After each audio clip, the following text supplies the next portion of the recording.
আপনাদের সবাইকে ওয়েলকাম জানাচ্ছি আমাদের নতুন আলোচনা পর্বে। আজকে আমরা আপনাদের সঙ্গে আলোচনা করব একাদশ শ্রেণীর প্রথম চ্যাপ্টার এসএনদের বইয়ে সেট তথ্য নিয়ে। আজকে আমরা আপনাদের সঙ্গে আলোচনা করব সেট তথ্যের যে অঙ্কগুলি আছে অনুশীলনী ধরে প্রত্যেকটা অঙ্ক আপনাদের সম্মুখে আলোচনা করার চেষ্টা করব। প্রথমে বলি, ধরুন এ একটা সেট, এ সমান দিয়ে একটা সেকেন্ড ব্র্যাকেট দিয়ে 1 2 3 তিনটে সংখ্যা লিখলাম মাঝখানে কমা দিয়ে। আমরা এই সেট তথ্য চ্যাপ্টারের মধ্যে যে সেট বলতে যে জিনিসটা আমরা দেখব, যে ব্যাপারটা আমরা দেখব, সেটা একটা সেকেন্ড ব্র্যাকেটের মধ্যে কয়েকটা সংখ্যা দেওয়া থাকবে। এই সংখ্যাগুলিকে বলা হয় সেটের এলিমেন্ট। এই যে সেটটা আমরা দেখছি, এই সেটের মধ্যে তিনটে সংখ্যা আমরা দেখতে পাচ্ছি। এরপরে বি আরেকটি সেট আমি লিখতে চাইছি, তাহলে সেট লেখার বেলা আমাকে যে ব্র্যাকেটটা ইউজ করতে হবে সেটা হচ্ছে সেকেন্ড ব্র্যাকেট। এ হলো সেটের নাম, বি হলো সেটের নাম। তাহলে আমি এখানে 1 3 4 6 7 আরও কিছু সংখ্যা অ্যাড করতে পারি। এটা একটা সেট। দুটো সেট লিখলাম, এই দুটি সেটের এলিমেন্ট বা পদ সংখ্যা আমরা গণনা করতে পাচ্ছি। এখানে যেমন তিনটে, এখানে 1টা 2টো 3টে 4টে 5টা। তাহলে সেটের এলিমেন্ট বা পদ সংখ্যা যদি গণনা করা সম্ভব হয় সেই সেটকে বলা হবে সসীম সেট, এবং সেটের এলিমেন্ট বা পদ সংখ্যা যদি গণনা করা সম্ভব না হয় তবে সেই সেটকে বলা হবে অসীম সেট।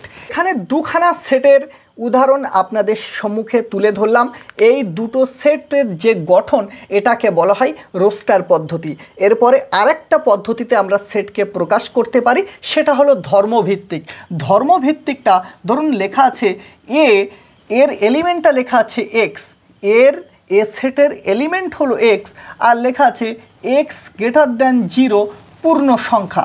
তার মানে এখানে শুধুমাত্র এক্স লেখা আছে বটে, তার এক্সের পরিচয়, এক্সের বৈশিষ্ট্য, এক্সের ধর্মটা কি সেটা নিয়ে একটা সেট তৈরি করা যায়। এক্সের ধর্ম হলো এক্স হবে পূর্ণ সংখ্যা। আমরা জানি পূর্ণ সংখ্যা কারা, শূন্যের থেকে বড় ধনাত্মক 1 2 3 4 5 6 এই সংখ্যাগুলো, আবার শূন্যের থেকে ছোট -1 -2 -3 এই সমস্ত সংখ্যা মিলে হয় পূর্ণ সংখ্যা। ধনাত্মক পূর্ণ সংখ্যা, ঋণাত্মক পূর্ণ সংখ্যা, আর শূন্য হলো এমন একটা পূর্ণ সংখ্যা যেটা ধনাত্মক বা ঋণাত্মক নয়। তাহলে এক্সের বৈশিষ্ট্য দুটো, একটা পূর্ণ সংখ্যা হতে হবে, আবার সেটা এক্সের থেকে বড় হতে হবে।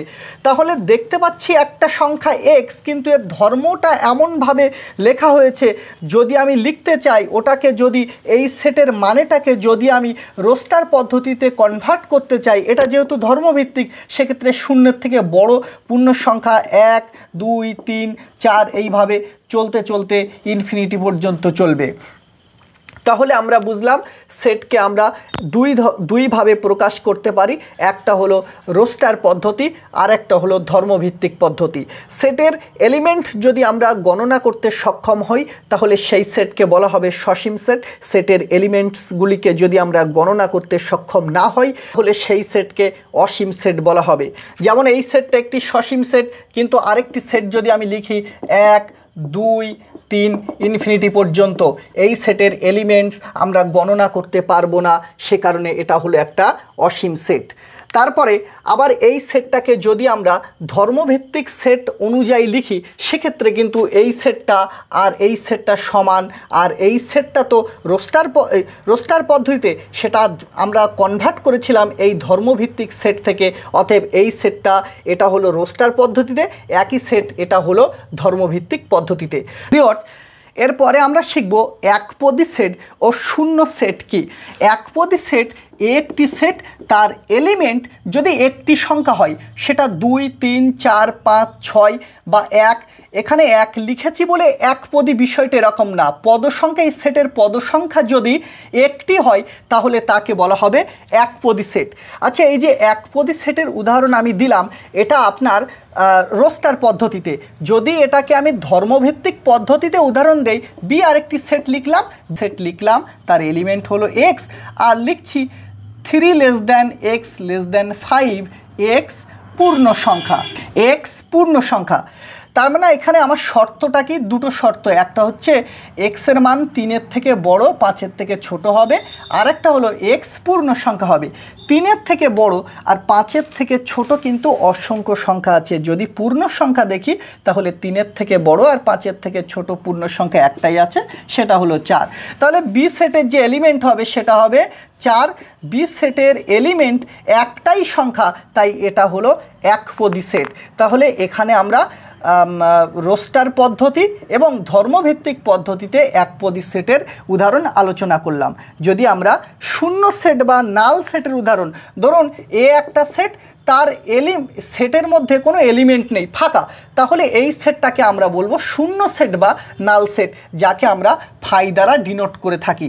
এরপরে এটা তো হয়ে গেল আপনার রোস্টার পদ্ধতি। যদি আমি ধর্মভিত্তিক পদ্ধতিতে এ সেটের উদাহরণ আলোচনা করতে চাই তাহলে কেমন হতে পারে, ধরুন লিখলাম এখানে এই সেটটা দিয়েই উদাহরণ দেই। বি সেটের এলিমেন্ট হলো এক্স, আর আমি লিখছি যে 3 less than x less than 4, x হলো পূর্ণ সংখ্যা। তাহলে দুটো শর্ত, একটা হচ্ছে এক্স পূর্ণ সংখ্যা হতে হবে, আর একটা হলো এক্সের মান 3-এর থেকে বড় 4-এর থেকে ছোট হতে হবে।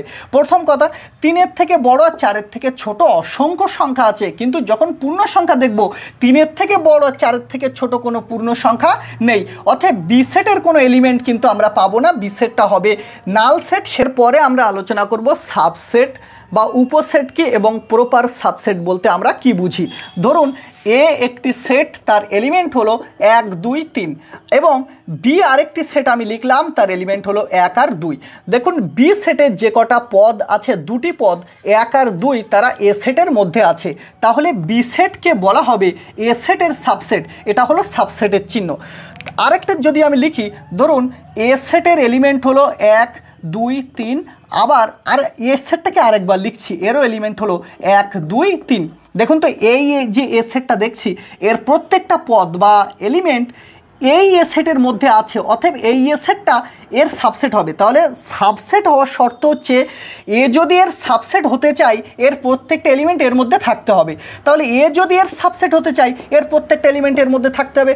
এর প্রত্যেকটা এলিমেন্ট যদি এর মধ্যে থাকে, এর প্রত্যেকটা এলিমেন্ট যদি এর মধ্যে থাকে, তাহলে এটা এর সাবসেট, এটা এর সাবসেট। তাহলে বুঝতে পারলাম এখানে বি সাবসেটটা এর সাবসেট, আবার যেহেতু এটা যে সেট এটাও একই সেট, তাহলে এই সেটটা যদি এই সেটের সাবসেট হয়, তার মানে বুঝতে পারি যে কোনো সেট সে নিজেই নিজের সাবসেট, অতএব এ সেট আর এ সেট একই, তো তাহলে সে এ সেটটা এ সেটেরই সাবসেট, অতএব যে কোনো সেট সে নিজেই নিজের সাবসেট হবে।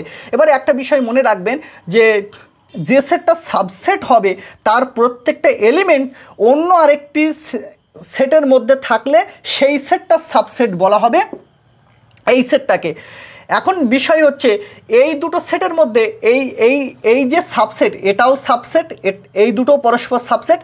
আবার এক্ষেত্রে বি সেটটাও এ সেটের সাবসেট, তবে এক্ষেত্রে একটু পার্থক্য আছে। পার্থক্যটা হলো, যদি বি সেটের যে কটা পদ আছে তার থেকে কম করে একটি পদ এ সেটে বেশি থাকে, বা বলতে গেলে এ সেটের মধ্যে এমন একটা পদ থাকবে যা বি সেটের মধ্যে নেই, তখন বি সেটটাকে এ সেটের প্রপার সাবসেট বলা হবে। তাহলে এই যে এ সেটটা দেখছি, এর প্রত্যেকটা পদ এর মধ্যে আছে, এবং এই এ সেটটার মধ্যে এর থেকে ন্যূনতম একটা পদ বেশি নেই, তাই এই এ সেটটা এর প্রপার সাবসেট হবে না, শুধুমাত্র সাবসেট হবে। কিন্তু এই যে বি সেটটা দেখতে পাচ্ছি, তার থেকে এই এ সেটটাই ন্যূনতম একটি পদ বেশি আছে। ন্যূনতম একটি পদ যদি বেশি থাকে, তাহলে সেক্ষেত্রে এর যেহেতু প্রত্যেকটা পদের মধ্যে আছে তাই সাবসেট, আবার ন্যূনতম একটা বেশি আছে তাই হয়ে যাবে প্রপার সাবসেট। আরেকটা মজার বিষয় হলো, ফাই সেট বা নাল সেট এ সব সেটের সাবসেট। যে কোনো set A B C D যে কোনো সেটের সাবসেট হবে ফাই সেট, আর যে কোনো সেট সে নিজেই নিজের সাবসেট। আর বিয়ট এরপরে আমরা আলোচনা করব সমান সেট কি। ধরুন এ সেট, তার এলিমেন্ট হলো 1 আর 2, বি আরেকটি সেট, তার এলিমেন্ট হলো 2, 1। আচ্ছা, এই যে সেটের এলিমেন্ট এরা কিন্তু আগে পরে থাকতে পারে, ক্রম নিরপেক্ষ, মানে একটা আগে লিখতে হবে আর একটা পরে লিখতে হবে, এরকম কোনো বিষয় নেই, এলিমেন্টগুলো থাকলেই হবে। এ সেটের এলিমেন্ট আর বি সেটের এলিমেন্ট একই হওয়ার কারণে তাহলে এর প্রত্যেকটা এলিমেন্ট এর মধ্যে আছে না নেই? আছে। অতএব বি সেটটা কী হবে? এ সেটের সাবসেট। আবার এ সেটের প্রত্যেকটা এলিমেন্ট বি সেটের মধ্যে আছে, তাহলে আমি বলতে পারি এ সেটটা বি সেটের সাবসেট। তাহলে এ এর সাবসেট এ এর সাবসেট, অতএব এ আর বি সেট দুটো পরস্পর সমান। এরপরে আমরা সার্বিক সেট। সার্বিক সেটটা হলো এই যে আমরা এ বি সি ডি যতগুলো আমরা সেট লিখছি না, আমাদের মনে এই সমস্ত সেটগুলো একটা সেটের সাবসেট। মানে ধরুন এ একটা সেট 1 2 3 তার এলিমেন্ট, এই যে সেট কোনো একটা সেটের সাবসেট হলো এই সেটটা, সেই যে সেটের সাবসেট এটা, সেই সেটটাকে বলা হয় সার্বিক সেট। আচ্ছা, এরপর হচ্ছে পাওয়ার সেট। তার আগে বলি এই যে সেটটা আমরা দেখছি এই সেটের এলিমেন্ট হলো 3টি 1 2 3। এই সেটটা নিয়ে জানেন কটা সাবসেট তৈরি করা যায়? একটু আগেই বলছিলাম যে ফাই এমন একটি সেট যে কোনো সেটের সাবসেট। তাহলে এটা একটা সেট হয়ে গেল। আবার এই সেটের সাবসেটগুলি আমি লিখছি, তাহলে ফাই যে কোনো সেটের সাবসেট, অর্থাৎ ফাই এই সেটের একটা সাবসেট। এরপরে আর কি কি সাবসেট কীভাবে তৈরি করছি দেখুন। প্রথমে এই 1 সংখ্যাটাকে নেবেন একটা সেকেন্ড ব্র্যাকেট দিয়ে, এই 1 সংখ্যাটা এই এ সেটের এর একটা সাবসেট। তারপরে কমা দিয়ে আরেকটা সাবসেট, 2 সংখ্যাটিকে নেবেন, 2 সংখ্যাটি নেওয়ার পরে কমা দিয়ে আবার 3 সংখ্যাটি নেবেন। মানে এই যে 1 লিখলাম না, এটা হয়ে গেল এর একটা সাবসেট। শুধুমাত্র 2 এটাকে তুলে নিলাম, এটা হয়ে গেল এ সেটের সাবসেট। আবার 3কে তুলে নিলাম, এটাও হয়ে গেল এ সেটের সাবসেট। মানে যে কোনো এলিমেন্ট, এই যে 3খানা এলিমেন্ট আছে না, এদের একটা একটা করে যদি আমি তুলে নেই, সেগুলোকে সেট আকারে লিখি, প্রত্যেকটা হবে এ সেটের সাবসেট। এরপরে আরও কি কি লেখা যেতে পারে? এবার আপনি তাহলে প্রত্যেকটা সিঙ্গেলভাবে নিয়েছেন, এবার 1 আর 2কে একসাথে নিন, 1 2, আবার 2 এর সাথে 3কে নিন, 2 এর সাথে যদি আমি 3কে নিই 2 3, আবার 3 এর সাথে 1কে নিন, তো 1 3 লিখলাম।